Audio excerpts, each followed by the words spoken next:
Welcome. Global Impact Virtual Conference. The presentation is about artificial intelligence in the classroom. Tips for teachers.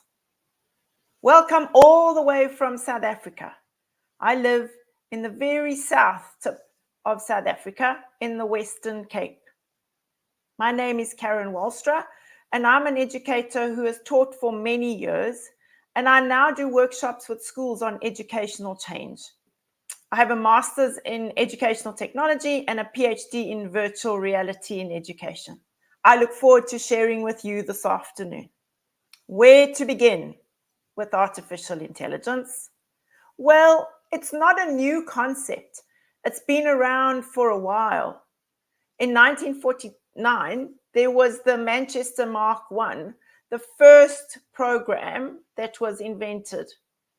They spoke about an electronic brain in terms of technology. And over the years, this has just grown to what we know today. In 1950, Alan Turing published a paper called Computing Machinery and Intelligence. And he opened the door into the field that later became called artificial intelligence. But the actual term artificial intelligence was first coined by John McCarthy in 1956 at the Dartmouth Workshop, which was an academic conference where they worked together in terms of machine learning and how machines could learn. And so the word artificial intelligence came into being. How did we get to where we are today? Well, the artificial intelligence we have today actually began because our graphic processing units became very small and they became much cheaper. So machines were able to cope with these huge workloads that we have today. Then on top of that, we had big data, collecting lots of information and being able to process it very quickly on these machines. And lastly, we ended up with better algorithms. Neural networks were able to be stacked, and having a stacked network meant that artificial intelligence could learn better and learn quicker. Alan Turing described artificial intelligence as being a science of making computers do things that require intelligence when done by humans. And today, we see a lot of that happening in the technology we're playing with. So let's explore this further. So artificial intelligence is this big overarching descriptor for computers and devices or machines that act in a really smart way. Machine learning is a type of artificial intelligence or a subset of artificial intelligence. And deep learning is a further subset of machine learning. Now, machine learning and deep learning are both aspects of artificial intelligence, but artificial intelligence can also be separate and doesn't necessarily have to be machine learning or deep learning. And so it's a really complex system in which we are working with many different options in terms of what artificial intelligence is. But there are many examples around us. For example, autonomous vehicles are now using artificial intelligence, and what they found is that the self-driving cars are able to now be classified as drivers under federal law. From a smart assistants, you might use Google Assistant or Siri or Alexa. These are all smart assistants. There are also robo-advisors, or what about the conversational bots you might have used, email spam filters, Netflix recommendations, and the list goes on of where artificial intelligence is being used that we're not even thinking about. What about artificial intelligence in the real world? Well, here are two examples where data scientists can be using AI to label the data. For example, looking at fruit and actually seeing whether it's ripe or not. Or using artificial intelligence to help with weather predictions so that we are able to predict more accurately in terms of what's going to happen in the weather in the future. Computer scientists use data to train the artificial intelligence machines. They use biometrics, numbers, images, audio, and text. So there's a range of data that is used to actually teach computers so that they are able to process and align these large amounts of data into solutions that we can use. There are various artificial intelligence solutions that bring value to education and business. So there is interactive AI bots, the chat bots, or personal assistants. And then there is text recognition apps. Or what about the visual AI type technology for computer vision? Or functional AI with the Internet of Things? Or what about analytical AI for sentiment analysis and risk analysis? So what about the AI inside some of the apps that you use? For example, what about Google Photos, where you can train it to get to know the people who are in your photo gallery, and that it'll use the facial recognition from within there? Or what about just within Google Search? Google Lens is really useful for translating different bits of information or finding out more information, or using images to actually get other information about a similar product. The roles for artificial intelligence for education are really varied and can be really useful to us as teachers. So giving helpful feedback, or information and interaction for your students. Or what about tutorial support, or trial and error learning, or activity automation, adaptive software? Or what about just looking at changing how we actually teach and looking at changing the nature of learning? And then, because AI is so useful, we can now begin to get targeted improvement to help individual children, which for me is really exciting in terms of how we can really help children with the technology we have today. And then actionable data, where we use the data that we've got, read it, interpret it, and really are able to improve the learning environments for our learners. So what are some AI tools that are great for younger learners? For me, my favorite app is Read Along. It's a fantastic reading app that's created by Google. It's now on the website as well as an app. And there are more than 900 stories. It started in India and then moved to Africa, and now it's global. There are a range of African authors, and as somebody from Africa, that was really exciting because often the context is not from our point of view. So having a range of African novels and books to read for little children is really great. The exciting part about this app is that the children have to read aloud. The artificial intelligence on the app listens and either congratulates the child or helps the child with their reading. For me, I think it's the kind of app that every family should have who have younger children, and every teacher who is teaching little children should be using it in their class. Children are actively reading, even when there isn't an adult to be able to listen to it. There is an AI support who would be. Another great tool for me is Duolingo ABC. If you've used Duolingo as an adult, in terms of the adult version, ABC is fantastic for little children, reinforcing reading skills and grammar skills, and a range of different games and activities for little children to play. Also in a range of different languages, just like the Duolingo adult. Logic Like is another great tool. It has a free and a paid for version, but here they develop math skills, from 3D thinking to logical thought to thinking creatively, as well as a range of actual math skills. Logic Like is a really nice one to go and explore and see how you could actually be using a tool like this with your students. AutoDraw is a free app and it's really great. You could get your little children to be drawing doodles, and then at the top of the page, it then suggests what it's drawing. So we can be getting children to identify different shapes. You could have discussions about what's come up and what they've selected and why they've selected it. And at the same time, you're making them aware of using a tool that they don't even realize is artificial intelligence, just in a fun way. I've spoken about Duolingo already. The version for older children is really great. And you could start using this with your years 2s and 3s and get them to begin to use this tool as well. A really great tool if children are doing more than one language at school, to specifically reinforce the second or third language that the children are learning. What about Google voice typing?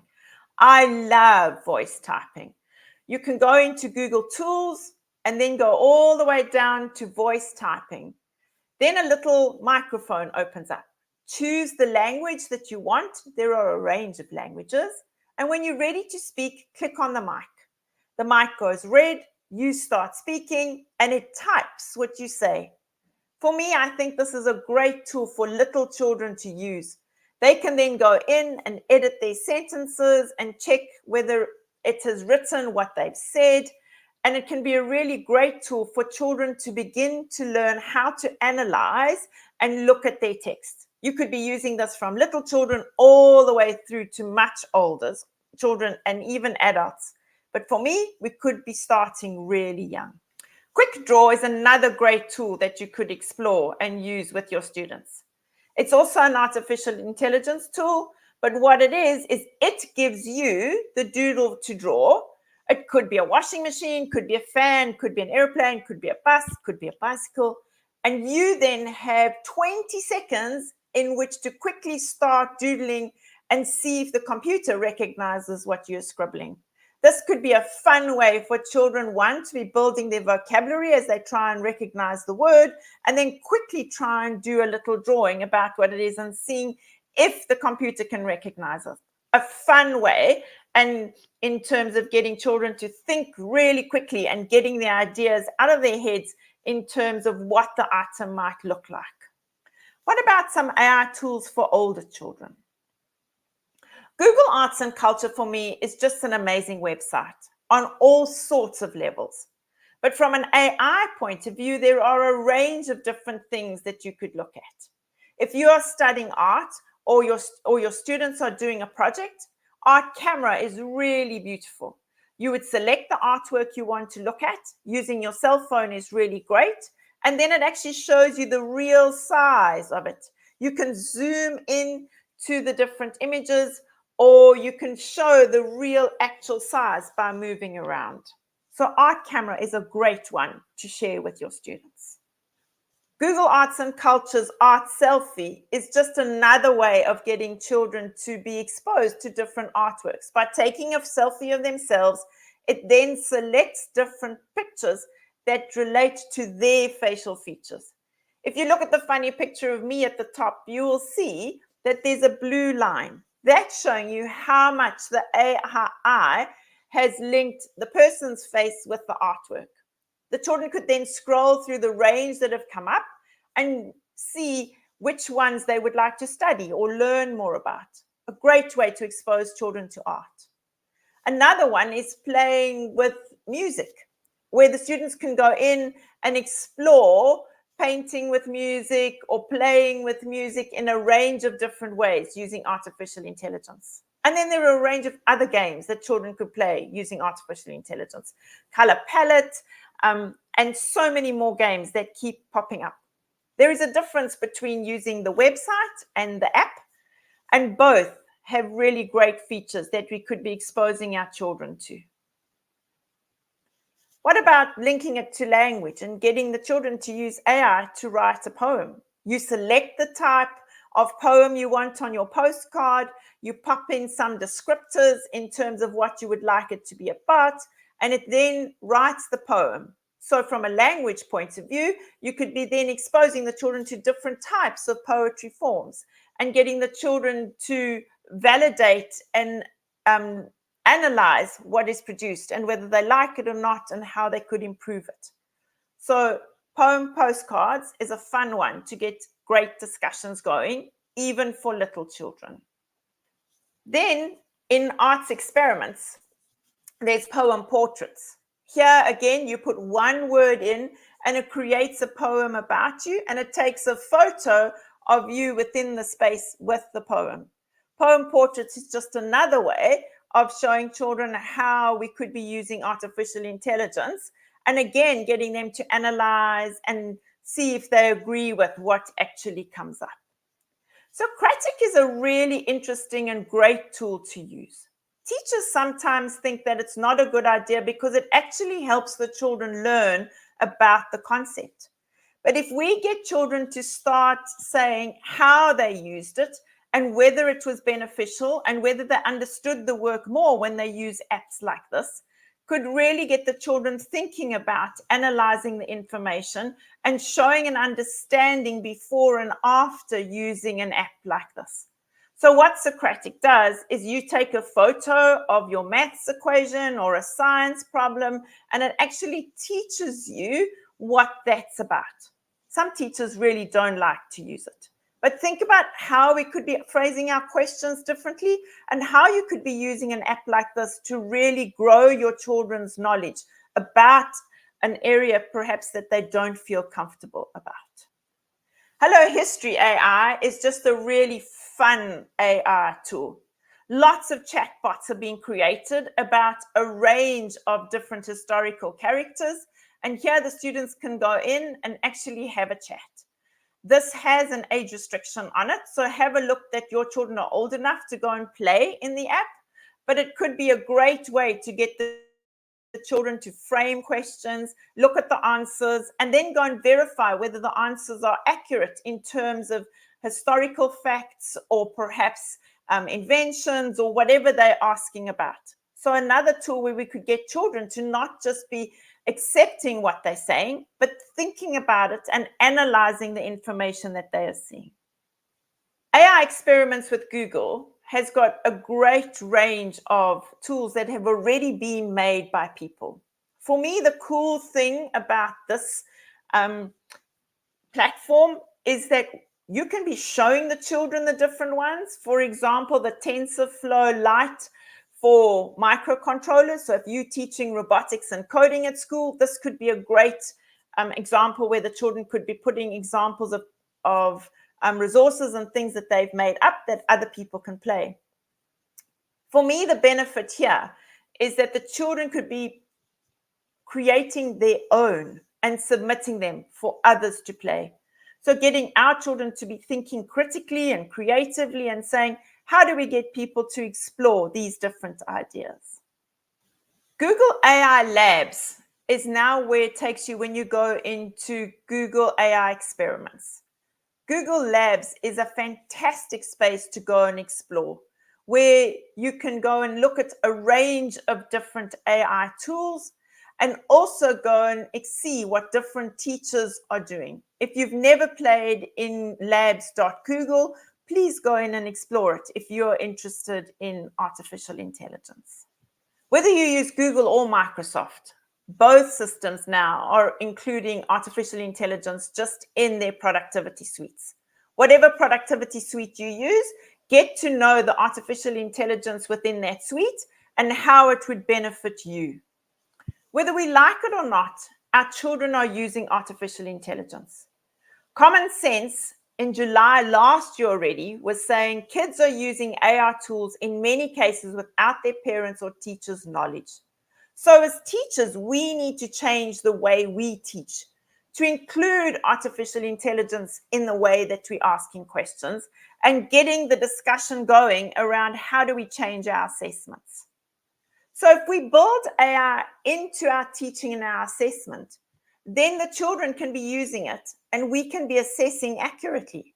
So we need to teach our learners how to think critically and definitely how to analyze, how to write prompts, then asking the AI and evaluating the response and not just taking it for granted, and then rewriting the prompt and requesting the changes that they think should be made, analyzing the content, referencing or asking for references of where the information came from, finding other references outside of AI and seeing if they can see that they match what the AI is saying, writing conclusions, and then to you as the teacher, submitting all of that, the prompts, the responses, their evaluation, how they've rewritten the prompts, and all of that could then be part of your rubric in terms of getting children to be thinking about using the tool and writing appropriately to get the responses they want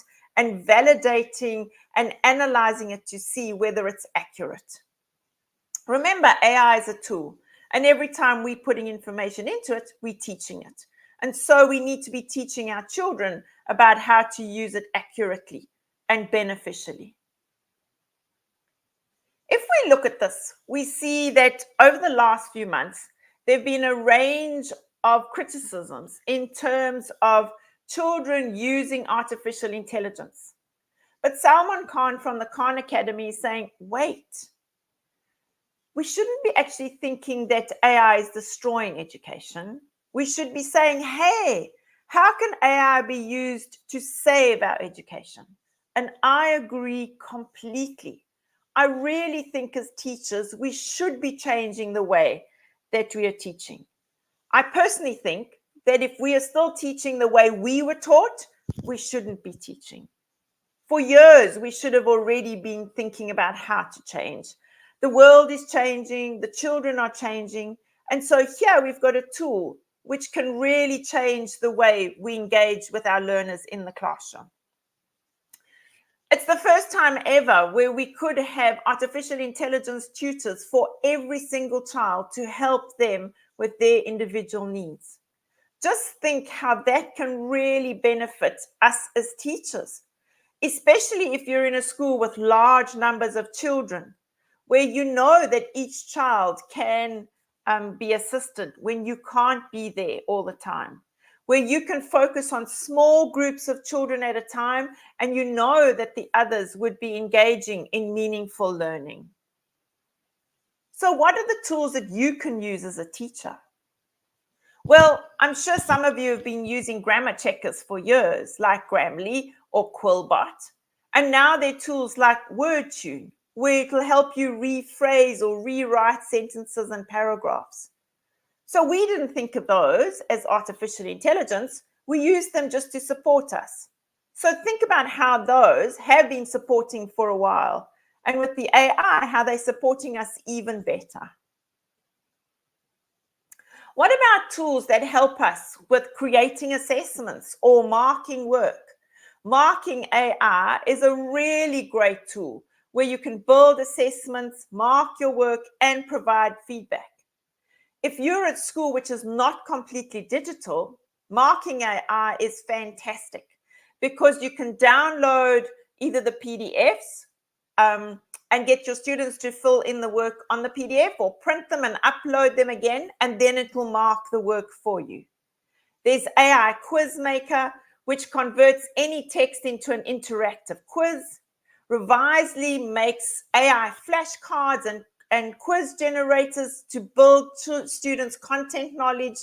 And then you've got Khan Mingo, which is Khan Academy's tool to assist teachers and learners. There's a learner's version and a teacher's version. Go and check these out and see how they could assist you as teachers. But what if you want to create artworks, or if you want to create videos? There are tools that can help you for that as well. My favorite art one at the moment is Leonardo AI. It really is a great tool. You get 150 credits a day where you can set up the way you want the artwork to look and put your prompt in, and it generates your artwork.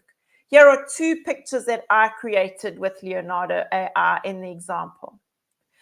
Midjourney has been around for a while, and if you really love to use creative art and know your art works, Midjourney is a great one. DALL-E is also a nice and easy one and relates to or is connected to ChatGPT. If you haven't used that, it's another great one. PicArt and InVideo AI both make, or PicArt makes artworks and videos, where InVideo AI makes great videos. There is a free and a paid for version. You write the prompt and it creates the videos for you. It works really, really well. GPT for Forms creates quizzes with GPT and in a really quick and easy way. It helps you to create the questions. It then populates the answers or suggests the answers for you, and you then set it up as a form. For me, it's a really useful and easy, quick question tool to make or to use. Another really nice one is Certify Them. Certify Them is an add-on in Google Extensions. And what it is as a form is filled in, it then can certify your students straight away. You set up the parameters of when a certificate could be sent, what percentage the students need to get a certificate, and then your students fill in the form, and straight after your quiz or question, they would get an email with their certificate. One, it saves you time. Two, you could have great excitement in your class as your students get their certificates for the work that they've done. So we need to think how we're using tools to empower our learners. We need to be building content and contextual knowledge using these tools. So reinforcing what we need or want them to know. For me, one of my favorite tools is Pollinator Pathway. If you're a science teacher or a teacher who is teaching biology or life sciences, where the students need to know about plants, learn about the seasons, and how to attract pollinators, this is a fantastic Google experiment. It was developed by a doctor at the Eden Project in the United Kingdom. And when you go into Pollinator Pathway, you select what you want your ground to be like, what kind of lighting it needs, what kind of soil, what size it's going to be. It then creates your garden for you. When it starts to grow, you can hear the insects within the garden. You can put on the vision of what insects will see. So you can actually show the children how the insects would see it differently to what we see it with our human eyes. It also gives you the option of dragging through the different seasons so you can see how your garden changes. And the best thing of all is you can download the list of plants and actually go and plant them in a garden. If the plants are not indigenous to your area, you could get children to find similar types of plants that are indigenous to your country or your space. But Pollinator Pathway is just a completely different way of exposing children to plants and getting them to be excited about getting insects into their gardens. Think about creating a school garden using the idea from Pollinator Pathway. If we want our children to understand machine learning, then Teachable Machine is a really great tool. Here, the children can either use an image or an audio or a pose, and they actually teach the machines how to recognize the image or understand the audio or recognize the pose that's there. They get to understand how machines learn. I think this is a great tool to use with primary school and high school children to get them to understand when we speak about teaching the machines to learn. Go and explore Teachable Machine. So, what about getting AI to encourage creative and critical thinking? Getting our learners to be aware of thinking outside the box. Taking our children beyond the knowledge and recall space and up into higher order thinking. For me, it's how do we frame the question?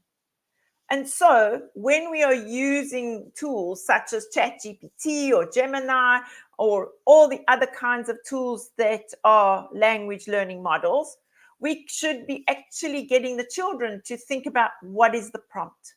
So writing a prompt well will get us the relevant information from the artificial intelligence. We need to check what kind of thing we want to do. For example, what about assessment questions? What answer did we want to get from the assessment question? And so is the question relevant to what we wanted? Looking in terms of our students and saying, is this relevant to the age group for our students? Will they understand the question that it has been generated? And so we need to be thinking about how we put the prompt together. If we put really good information in, we'll get a good response. Garbage in, garbage out. If we don't put a good comment in, we're not going to get a good comment out. So writing the prompt becomes really critical. And so here we can see why it's so important for children to be able to write accurately and comprehend what they're writing if they're wanting to communicate with machines in the future. So we need to say, is this a great question? So that we get a great response. So thinking about how we're developing the critical thinking, that our students really need to know their content knowledge. They need to understand what they're learning about. And once they've done that, how do we then get them to think about analyzing and applying this information and really get them into a space where they're able to evaluate and create their own information? So we need to think differently in terms of how we're teaching, how we're getting all students up into higher order thinking skills. We also need to think about what's going to be done at home. And do we know whether students are using artificial intelligence or not? And so what becomes home tasks and what becomes school tasks? We really need to reflect on critically as teachers so that we can be honestly and fairly assessing our students. So we need to prompt the AI. Writing the prompts is having a conversation. It's saying to the computer, this is what I need, and being very specific about the instruction and the task that you want the AI model to perform. And once we have the response, we need to verify it. We need to analyze the response. We need to verify the URLs that it's giving. You know, it knows how to make a URL. So make sure that the URLs it's given you as references really do exist. The AI might hallucinate and just please you by creating a URL. Find websites and other sources to verify the resources and the information that the AI has provided. We always need to double check.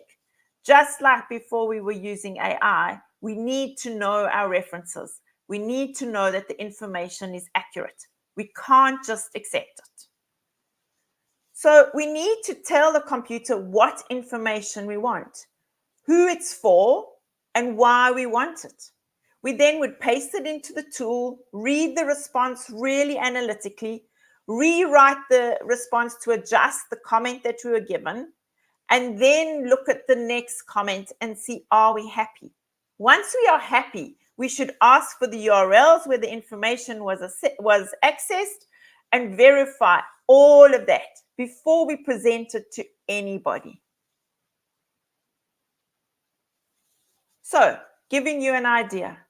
When you begin doing this, open a separate document. Select a lesson topic that you might be teaching. Describe the type of resource you are looking for. Is it an assessment? Is it a learning activity? Is it an exit ticket? What are you wanting the AI to help you with? Once you've described that, copy and paste your prompt into the chatbot. When you get the answer, copy that result, put it into your separate document again, and now read it really critically. If you're happy with it, adjust it slightly and make it your own.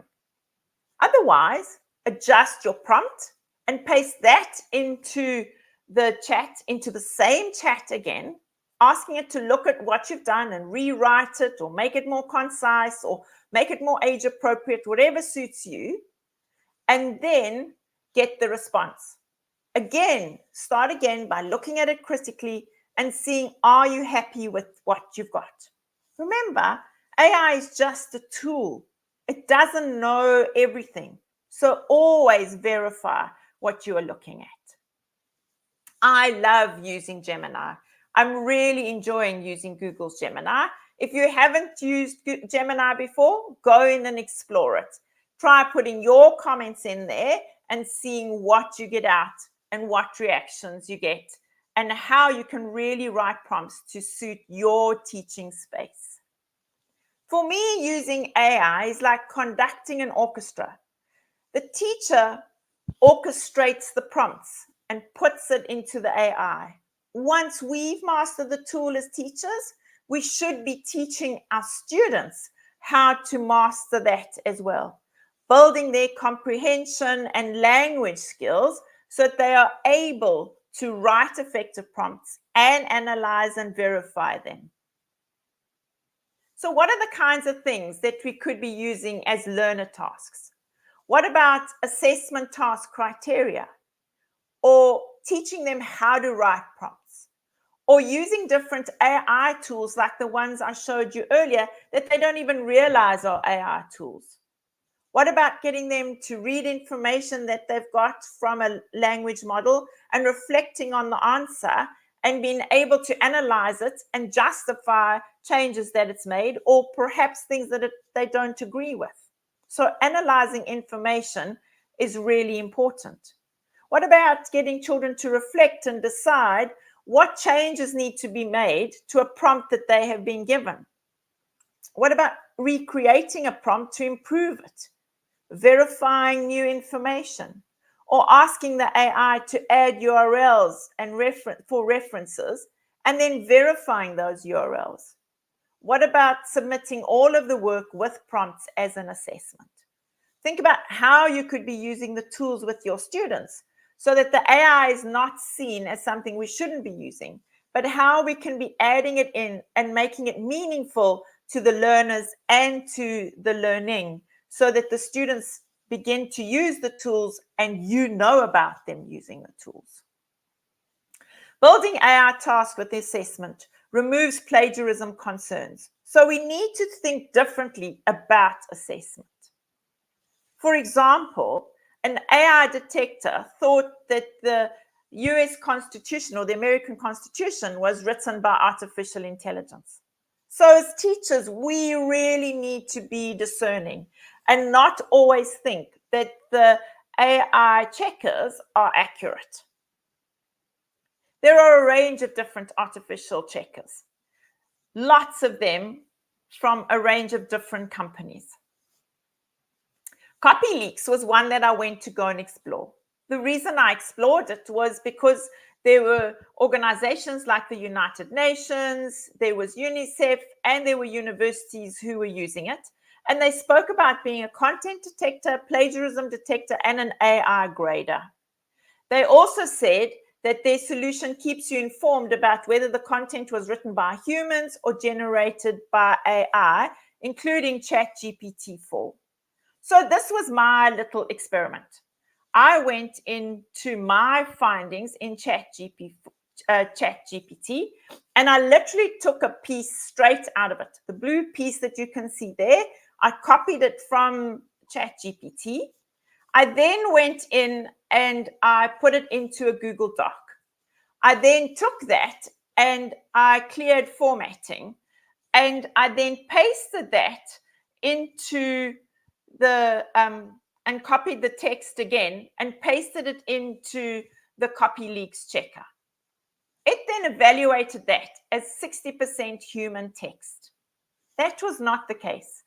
All I'd done was looked at changing it slightly in terms of formatting, no words. So as teachers, we really, really need to be discerning, and we need to not always accept what the checkers are saying. We need to have the discussions with our students as to whether they've used AI and how they've used AI. Another example is what we've seen happen with Turnitin over the last year, where many universities in America have actually turned Turnitin's AI detector off because of the frequency of false positives, because the disproportionate impact on non-native English speakers, because the students could be falsely accused. OpenAI has warned that there is no reliable way for educators to work out if students are using ChatGPT. There is a mixed performance by AI detected tools leaves academics with no clear answers. So we need to think about how we are using these tools and actually building confidence in our students and an open relationship and building it into our tool, into our assessments and saying, how did you use these tools so that it becomes beneficial? The AI checkers are all improving all the time, but it's still just technology. So we should always be discerning. We are organizing or asking for people to share their ideas of how they are using artificial intelligence as assessments in their learning spaces. If you're keen to be involved in this project, which is running from April to the end of July, it's a Creative Commons project, so there's no monetary value within this, but we would love for people to put ideas in from around the world to say, hey, how are you using artificial intelligence to change the way we assess and teach with our students? I look forward to engaging with you around this. On top of that, we need to really think about artificial intelligence ethics and values.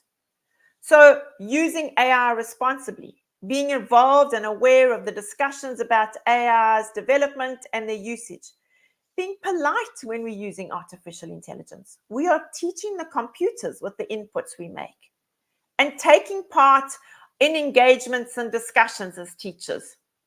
Go and look at UNESCO's ethics and artificial intelligence document. It has wonderful recommendations and ideas. There is also a blog that I wrote a while ago called Artificial Intelligence in My School and My Classroom, which has a range of different ideas for teaching ethics and an AI policy, just to kickstart some ideas within your space. Another great resource to go and look at is Teach AI. Teach AI looks at using AI responsibly and saying, how can we be polite when we're teaching it, but also how to use it to create a really effective policy within your school space. Go and explore Teach AI. So what we need to think about is defining the scope and purpose of your AI policy in terms of the learners, the staff, and your school's policies that already exist. We need to address privacy and security. We need to align it with whatever your country's personal information laws are and ensure that the learner's data is protected. We need to describe the ethical guidelines and the use of AI in the classroom, including being polite when using artificial intelligence. We need to create an environment for continuous learning about AI technologies, the benefits, the limitations, and the risks. We need to assess AI-generated content for teachers and learners. We need to promote the evaluation of AI tools and provide guidelines on how to assess the AI tools within your teaching space. We need to provide a digital space where the AI evaluations can be reported and accessed by other staff members within your school. And we need to ensure an inclusive and accessible AI policy that supports learners with disabilities and provides individual learning for people. We also need to think about this policy as being updated regularly. AI is changing so quickly. It's not the kind of policy we build and then forget about. We really need to go back to it regularly and get it changed. So then you need to think about, is your school AI ready? There's a tool that I've created in terms of looking at how your school might be ready, looking at strategic planning, school leadership, staff development, ethics, data-driven decision-making, learners' AI resources, parent and community engagement and artificial intelligence, as well as a policy in existence. If you'd like to participate and get a little report in terms of where you might be at, please click on the link and explore. So formulating an AI policy and reviewing it regularly is really important from a school point of view. So create engaging lessons. Explore a range of AI resources. find tools to suit your subject, and just begin to think differently. Create meaningful AI resources for your learners to use. Think about working as teams within your school to collaborate and learn and find resources, see what works and what doesn't work, and then see how you might use tools with your students, how you might, as a group, begin to explore different types of assessments and ways of changing. So let's be polite, kind, and nice when using AI, when engaging with the artificial intelligence tools. Let's join the ethical debates. Let's air our different views. And let's be responsible in terms of using technology. And let's teach our students to be responsible digital citizens, whether it's with artificial intelligence or other tools. So I just want to say thank you for watching. I would really love your feedback, and I hope that you found the resources beneficial. I will share a document that you can click on all the links, and hope that you are able to engage. Thanks very much.